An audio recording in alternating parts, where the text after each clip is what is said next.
Well, good morning and welcome to another Wine Steward video. Thanks so much for watching. There's a lot to tell you today. Some of it we've already related, but I think it bears repeating because it's exciting, to me at least. I hope you will also be excited. Let's tell you first about what's in front of us. Wobbling around here on the table is a beautiful sparkling wine from Champagne? No. Elsewhere in France? How about Italy? Or maybe Cava from Spain? Nope, this is from just one or two freeway exits, highway 101 exits south of Pismo Beach. A lot of you know where that is. Well, the next town down would be Arroyo Grande, and there is a winery there right off of the highway called Letitia. So the winery and its vineyards are on one side of the highway, and across the highway are even more of their vineyards, therefore on the Pacific side. And within view of the actual Pacific Ocean are the vines that grow this. This is one of the great sparkling wines of California. I call it great in quotation marks because it's not all that expensive, but I do really think that quality and enjoyment of wine can happen not only up in the stratosphere of pricing, but at the approachable level as well. This is just a nice surprise. That's what I really want for my money, a nice surprise of quality. And that's why the Wine Steward's here, trying to find you value every day that we are tasting with our vendors. We are scribbling in our notebook as we sniff and sip and then spit, usually. We are noting that, yeah, this wine is really good, or maybe not. But if it's really good, next question, how much is it? So what we're in pursuit of perennially is QPR, quality per the rate. Anyway, quality to price ratio actually is what that stands for. And this fulfills that, because for well under $30, you're getting a beautiful champagne style sparkling wine from California. That's right, the wine ferments a second time in individual bottles, not in big tanks, and therefore the bubble is finer. Bubble is finer, and this wine has a beautiful richness, like a California wealth of sunshine is happening in this blend of Chardonnay and Pinot Noir from, I haven't even named the winery yet, have I? Letitia. Letitia Winery, which was originally opened by Maison Dutz, a champagne concern. They decided they wanted to make sparkling wine in California, so Maison Dutz, Dutz opened Maison Dutz, this facility, and things didn't work out for whatever reason. I don't know if like the finances weren't right or anyway, Letitia took it over, and because all of that sparkling wine production equipment remained intact, was not sold off, and that is in fact a pretty pricey batch of machines. Letitia just continued to make not only still Pinot and Chardonnay and other things, but sparkling wine, and they've really mastered very, very good sparkling wine, especially for the price. Now, we gave the Blanc, that is the white version of this, to our wine club, 3 or 4 months ago. And then I happened to be in San Luis Obispo having a very, very nice dinner just a couple of weeks ago, and I saw this, the rosé version, as yet untasted by yours truly, on the menu. And so we ordered it, I loved it, and I said, boom, we're gonna bring that in as well. So now this is on the shelf because of some lucky situation of dining and wining, or the other way around. I'm not whining about the wining and dining, that's for sure. Wow, this is in the style of richness, as I think I already said. This has a lot of what I might call baked bread or bread crust, biscuit, as well as beautiful cherry fruit. And of course, this is not going to be a sweet wine, this is a brut.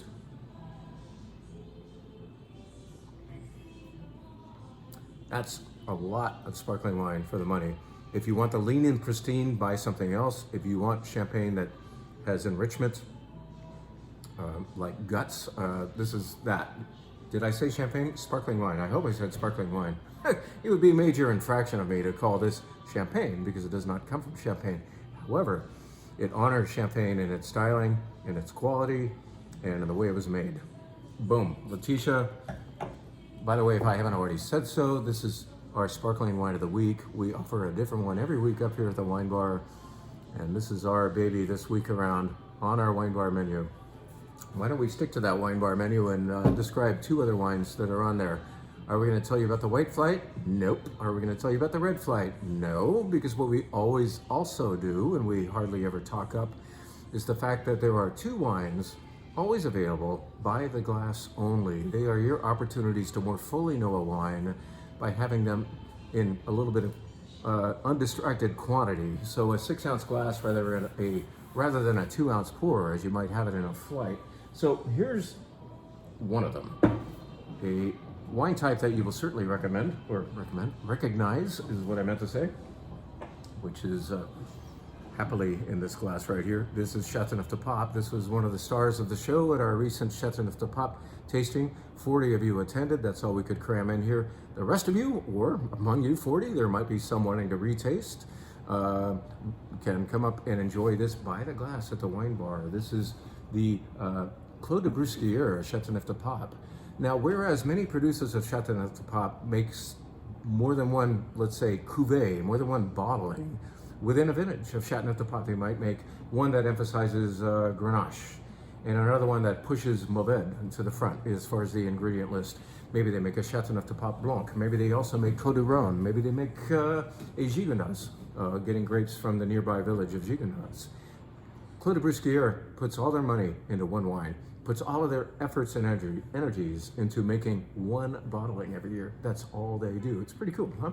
It's a small family-owned thing, specializing in just one wine per year. And they, frankly, never screw it up. Maybe it's because they're not distracted. Wow, that smells nice. I'll drink it later. Okay, Chateauneuf du Pape is one wine by the glass. Let's put this other beautiful French wine up next to it to say that, yes, we are pouring a red Burgundy by the glass only. These wines are not inexpensive glasses of wine on the wine bar menu as far as price, but they're beautiful. They're a cut up. They're a bump up, I should say, in quality. So check these out. If you want to fully know a wine, get into this Chateauneuf du Pape, which is based on Grenache, has Grenache, Syrah, Mourvèdre, and I think a little bit of Cinsault. And this is 100% what? This comes from Burgundy, France. So come on, class, tell me what it's made of. This is from Ladois, which is in the northern part of the Côte de Beaune, just before you're going over the border, heading north into the Côte de Nuits. Ladois is the name of this, you know, the area within Burgundy, within the Côte de Beaune. It's all about neighborhood. It's all about location, location, location in Burgundy, you know. This is 100% Pinot Noir from Ladois, within the Côte de Beaune, within Bourgogne, or Burgundy, France. Whew. A lot of places, right? Rings within rings within rings. But that's the fascination, especially with Burgundy.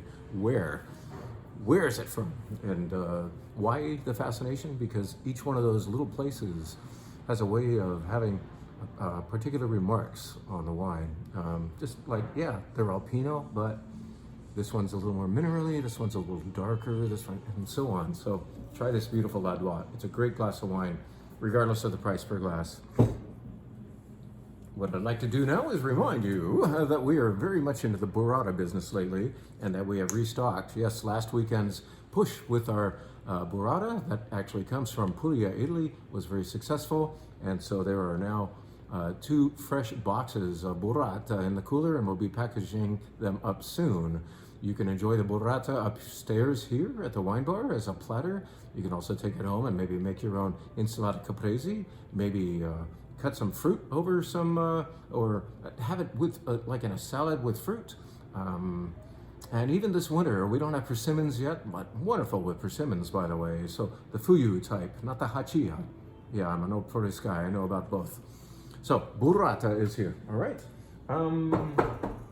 We've told you about wine bar, we've told you about burrata. Let's tell you about our upcoming events. We've already referred to one of them big time in last week's video, but the fact is we have 4 events scheduled and being advertised on our website right now. So you can go to thewinesteward.com to go to the experiences page and read up about all 4 of these events. But I'll just go over them really quickly and go chronologically, if that's the correct word. So the first one, the one coming up on September 11th, a rare Thursday night event where we don't typically close the wine bar for an event, but these 4 different Italian folks are in town. We want to capture them, and so we can only get them on September 11th, which is a Thursday evening. 4 different famous Italian producers. One is from Piguin, and this is actually a person with the last name of Piguin. In other words, we're getting a principal from the winery. These aren't like fly-by-night people who were just paid, rented for the night to have an Italian accent and pretend they know something about the wine. These are the real people from the real wineries. So Pighin is a producer up in the Collio area, up in far northeast Italy, very near Slovenia. So that'll be, of course, a white wine specialist. And we will have wine from Folinari, and they make wine in Chianti. So we will have beautiful Chianti Classico as well as a Super Tuscan and so on. Each one of these 4 people, by the way, will be showing you 3 different wines and telling you about them. Who else? We're gonna have Silvio Nardi. One of the Nardis will be here, and maybe you're saying, I've never heard of him. Well, we have. And anybody who likes Brunello di Montalcino will have heard of Silvio Nardi. This is a wine that we will not be having. I'm putting this up here to remind me to keep talking about the Italy event. Just being stupid, but I think I'm gonna buy a big, heavy chain to wear around my neck and hang this from it and listen to rap music for the rest of my life. Who else? The producer from Sardinia, who we already really admire and makes that Barua wine that we keep talking about. They will be here as well. They are actually owned by the people who make Sassicaia up in Tuscany, very, very famous Super Tuscan. So you know that quality is going to happen from there as well. 4 different Italian folks showing 3 wines each. So whereas we do Italy as an event up here on the mezzanine, sit-down presentation style, 28 people allowed, and that's it. RSVP only. You got to go to thewinesteward.com. Whereas we do Italy frequently, we've never done it like this, having 4 different producers in one evening. How cool will that be? That's September 11th. Just a few days later on September, reading glasses time, yes, Tuesday, September 16th. That's when we do the Riedel event, or Stemware Appreciation event, or wine appreciation as told by different styles of stemware event. I was just playing around with a Pinot Noir up here. I don't think I even have one of these glasses on the screen, do I? Let's get it over here. And I had the same wine from this glass, and then this glass, and then this glass. This is what I would call, I think Riedel has a different name for it, but I call this our bright white glass. And this is a wine, a glass that is meant to emphasize brightness, especially when you're having a no oak white. Well, I put Pinot Noir into it, and it's kind of quiet. I'm not getting everything I want. Now, let's try that wine in this glass, which is a Bordeaux glass, or you could call it Cabernet Merlot glass. So the type of wine that you would most typically have in here, not the only type, but the main type might be Cabernet Merlot. So not Pinot Noir, right? I smell more, I smell more. Now, let's get our New World Pinot Noir glass into the picture. Not just the Pinot Noir glass that we used to use, but the New World one, which is taller and encloses a little bit at the top. There's a lot of nose. There is where that wine belongs, and Pinot Noir nearly always belongs in this glass, the same way Bordeaux, Cab Merlot, nearly always belongs in this glass. But why believe everything we say? Why not try this out with us? So we're gonna have this exercise probably 11 or 12 times. Yes, to appreciate the fact that stemware makes a difference, but ultimately to show you really, really good wine and to say, okay, we've done 4 wines, anticipating that Sauv Blanc belongs here, anticipating that Cab belongs here, Pinot Noir goes here, and I think there will be a 4th glass in front of you, and maybe there's something perfect for that. And then we're gonna loosen up, and we're gonna have about 8 more wines, maybe 9, and see what Syrah belongs in, see what Montepulciano belongs in, and so on. How about a white Burgundy? Where should that go? So you get the idea. This is as much of a wine appreciation with really good wine tasting event as it is a glass appreciation event. So that's gonna be a heck of a lot of fun using this good stemware. And you know what? We kept the price decent because we're not selling you a 4-glass kit. If we were to do that, if you were gonna go home with 4 glasses, we'd have to charge $100 or more for this event. We're gonna keep it lower than that. We'll keep the glasses, wash them ourselves, but you're very, very welcome to purchase glasses on your order sheet and take them home later. And we'll give you good pricing that night only. How about that? So that's the Riedel event. I know I'm going on and on and on, but there's a lot of good stuff to tell you, right? Our next event, before I head off to Italy, yes, I'm cramming September full of events. We try to do 2 events per month. This time we're doing 3 because each of these events is so different from the others. Like Italy, that's a regional theme. Riedel, that's kind of like a stemware theme that's going to take us all over the world with really good wines. And then what are we going to do? We're going to have Paul Bullard up here. Paul Bullard is someone that many of you have heard from before. He comes about once or twice per year, but many of you are probably saying, who the hell is Paul Bullard? We're going to say that Paul Bullard is at the bottom of it all, a great wine finder, and even more than that, a great wine lover. So when he presents wines upstairs, it's done in a very friendly and yet very informative way, and with the exuberance of a wine lover, a true wine lover. The other cool thing about Paul's events is you get to taste the world. We are going to have a couple of beautiful domestic wines, a Santa Rita Hills Pinot Noir, perhaps a Santa Rita Hills Chardonnay. We're going to go up north to the Napa Valley for Barron's family wines, a couple of wines that do not leave the winery anymore, but we will have one crack at them on this special night. And then we're going to go to Italy, and then we're going to go to France, and we're going to show you things that maybe you've heard of, like this red Burgundy. This comes from Savigny-le-Bon. It's a Premier Cru. Premier Cru is something that will be discussed and explained by Paul. And another Pinot Noir. How about 2 Pinots next to each other, but one is domestic. Radio Couteau. Radio Couteau is in fact the Pinot Noir I was just enjoying out of those Riedel glasses. And wow, wait till you get a load of this. So a fun comparison to Pinot Noir. And then what? How about we go to Italy? I think I already said we would. And we're going to do either 1 or 2 wines from this producer, Vajra, V-A-J-R-A in Piemonte. We may just show this Nebbiolo as well as his beautiful Barolo, which got, I think, 100 points from somebody in the vintage that we're going to show it from. And then, you know, we're going to stimulate you a little bit or freak you out. I don't know which. It depends on who you are and your interest in wine. But we'll take you to the Jura. Take a look at this bottle. Can you see on there that the Jura producers have agreed to all use this interesting bottle shape and put Jura proudly proclaimed in the glass there? This is a wine made of Trousseau. It's, for you, a little funky for some of you, and for others of you, really, really cool. I liked it the more I tasted it. In other words, when I first smelled it, I wrote funky, and then when I kept going, because I know never to discard a wine at first taste, but always to try things 3 times before you say no, or you realize, holy shit, this is good. This ended up being, at least per my palate and interest in wine, really damn good. It's rustic, but it's cool. And it's from a very interesting area that needs a little more discussion called Jura. I will tell you where the Jura is at the event. You have to come. Anyway, I won't tell you, Paul will. I'll just be asking questions of Paul whenever you aren't. The final wine event, for which I don't have a prop, is good old Nickel & Nickel Farniente En Route Bella Union Dolce, and I think there's another brand I'm forgetting right now. But we will have Terry Bancroft herself all the way out there on Sunday, October 19th.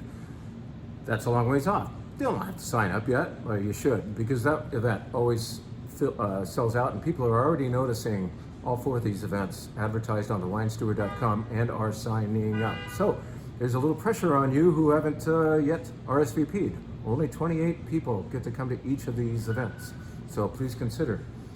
I'm going to finish this video that's going over long, but I think it deserves to based on all the good stuff we're telling you about, by telling you about the fact that our good friend Carl, who I've known forever, Carl used to run a wine shop over in Berkeley, I believe, and now Carl represents one winery instead. He's a sales guy and a true wine lover.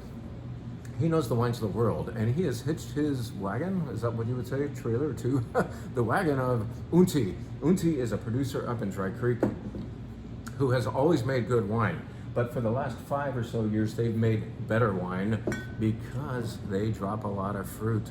They are owning all of the vines that they pull from. In other words, everything is estate grown, and therefore they can farm and say goodbye to certain grapes, amount of clusters, in order that the clusters that remain on the vines achieve more character and flavor. And that is happening now. Unti has gotten twice as good as what I was experiencing, let's say 15 years ago. Kudos to them. That, of course, means that somebody's got to pay for all that fruit on the ground, and we do. But these are some of the most thought-provoking, delicious, correctly made examples of some varieties that you don't see elsewhere in California anyway, that you will have from California. Let's tell you about this wine here. This is called Segromino. Segromino, which is just their made-up term for a blend of Montepulciano, the grape Montepulciano, and Sangiovese, as you might have it from Rosso Conero in the Marche region on the Adriatic in Italy. Yes, they do a blend like that there. Montepulciano and good old Sangiovese put together. Well, that happens here. This is magnificent, beautiful wine. You'll think you're in Italy. It's really good stuff. This is their next vintage of a wine that we've already been loving, and we couldn't wait to get our hands on the new vintage of Unti Grenache Blanc. Grenache Blanc is one of my favorite grapes, not necessarily because it's got too much character. It doesn't. It's more about texture. It's more about white fruit, evasive white fruit, orchard fruit, stone fruit, we might say. So white nectarines and white peaches and such happen, but it's more about a beautiful, voluptuous, and very, very clean texture happening in this gorgeous Grenache Blanc. Easily one of California's best examples of Grenache Blanc is coming from Unti, and this 2014 newly arrived is no exception. Thank you very much. And now finally, this wine is something that you simply will not see very often unless you go to Campania, Italy, where there's a whole ranking, you could say, of white wine types from there. Maybe near the bottom would be Falanghina. That doesn't mean Falanghina, the grape, gives you bad wine. It gives you just more simple wine. Up one level might be the Greco di Tufo in Campania. Greco, we're getting better. Usually the producer's best wine, if they're making all three of these well-known Campania grapes, is Fiano. This is a Fiano as rarely grown in the Dry Creek region in the estate vineyard of Unti. It's gorgeous. It's silky. It's deep. It's wave it around and you get more and more out of it. This is lovely white wine that is not inexpensive, but you will appreciate it. You people who thoughtfully smell your wine before you taste it and then work on a wine slowly and expect a wine to change slightly in the glass the more you move it around, you will like this. You'll love this Fiano. Very rare, beautiful example. Well, I've stolen enough of your time if you're still watching. But please keep in mind the fact that we've got lots of very perishable burrata waiting for you, either up at the wine bar or to take home and make your own insalata caprese. And also the events that I've related, and there's so much going on at the Wine Steward, you pretty much have to come in to absorb it all. Thank you so much for all you do here. See you soon.